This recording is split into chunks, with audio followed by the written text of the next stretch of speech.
ஒரு சமயம் நால்மாடியில் எங்கள் ஆஃபீஸுக்கு நான் போய் இறங்கி ஆஃபீஸுக்குள்ளே போகிற சமயம் ஒரு ஃபேமிலி அந்த வழியாக போனாங்க. ஒரு குடும்பம், கணவன் மனைவி, ஒரு சின்ன குட்டி பையன், 3 பேருமா போனாங்க. அவங்க நானே கூப்பிட்டு இங்கே வாங்கன்னு கூப்பிட்டு வந்தாங்க. எங்கேருந்து வந்திருக்கிறீங்க? பெங்களூர்லேருந்து வந்திருக்கிறோம். இங்கே எதுக்கு வந்திருக்கிறீங்கன்னு கேட்டேன். நாங்கள் 3 நாளாக தங்கி ஜெபிக்க வந்தோம். 3 நாளாக என் கணவர் நான் என் மகனை வந்து இங்கே தங்கி ஜெபிக்கிறோம். அவங்க என்கிட்ட ஜெபிக்க கேட்கவே இல்லை.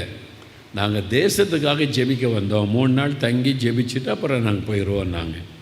எனக்கு ஆச்சரியம், ஜெபிக்கிறதுக்காகவே 3 நாள் வந்து தங்கி இருந்து தேசத்துக்காக ஜெபிக்கிறாங்க. அப்போ அந்த குட்டி பையன் வந்தான். அவன்கிட்ட கேட்டேன், நீங்கள் எதுக்கு வந்திருக்கிறீங்க அப்படின்னு கேட்டால், நான் ஜெபிக்க வந்திருக்கிறேன் அப்படின்னு சொன்னான். ப்ரேயர் பண்ண வந்திருக்கிறேன் அப்படின்னா. சின்ன பையன், எனக்கு இன்னும் ரொம்ப ஆச்சரியம், சின்ன பையன் அவ்வளோ சந்தோஷம், ஜெபிக்க வந்திருக்கேன்னு சொல்கிறானே அப்படின்னு. அவருடைய தாயார் வந்து சொன்னாங்க, ஐயா நாங்கள் இப்படி ஜெபிக்க காரணமே இந்த பையன்தான். நீங்கள் ஜெபிக்கிறதுக்கு இந்த குட்டி பையன் காரணமா? என்ன நடந்ததுன்னு கேட்டேன். அவங்களுடைய நிகழ்ச்சியெல்லாம் பார்ப்பானா டிவியில், நீங்கள் சொல்லுவீங்கள தேசத்துக்காக ஜெபிக்கணும், ஆள்றவங்களுக்காக ஜெபிக்கணும், வாலிபருக்கு ஜெபிக்கணும், குடிகாரங்கள் ஜெபிக்கணும், இது மாதிரிலாம் ஜெபிக்க சொல்லுவீங்கள்ல. அவன் தினம் காலையில் முழங்காலே நின்று 1 மணி நேரம் ஜெபிக்கிறான். தினம் 1 மணி நேரம் ஜெபிக்கிறான்.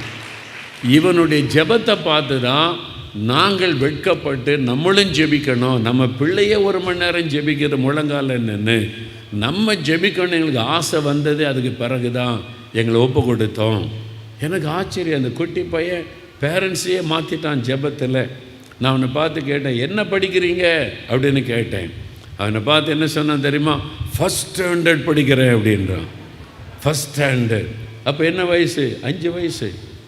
இந்த மாதிரி குட்டி பிள்ளைகள் நீங்கள் முழங்கால நின்று ஜெபிக்கணும். உங்களை மாதிரி 5 வயசு குட்டி பையன் 1 மணி நேரம் ஜெபம் பண்ணுறான்னா இதில் எப்படி நடக்கிறது? கடைசி கால அபிஷேகம். இதுதான் எண்ட் டைம் ரிவைவல் அனாயிண்டிங். அல்லேலூயா சொல்லுங்கள். Prayer anointing. அப்போ இன்றைக்கி நமக்கு தேவை ஜெப அபிஷேகம். நம் ஒவ்வொருவரும் மணிக்கணக்காக ஜெபிக்கிறவளாய் மாறினால் இந்த சுற்றோட்டாரம் முழுவதும் ரட்சிக்கப்படும். இந்த சபை நிரம்பி வழிய ஆரம்பித்து விடும். நீங்கள் பண்ணுகிற ஜெபத்தினால பிசாசின் வல்லமையில் அகப்பட்ட எல்லாரும் விடுதலை ஆவார்கள். மனம் திரும்புதல் உண்டாகும். ஜனங்கள்லாம் ரட்சிக்கப்படுவார்கள். சபை வேகமாய் வளர்ந்து பெருகும்.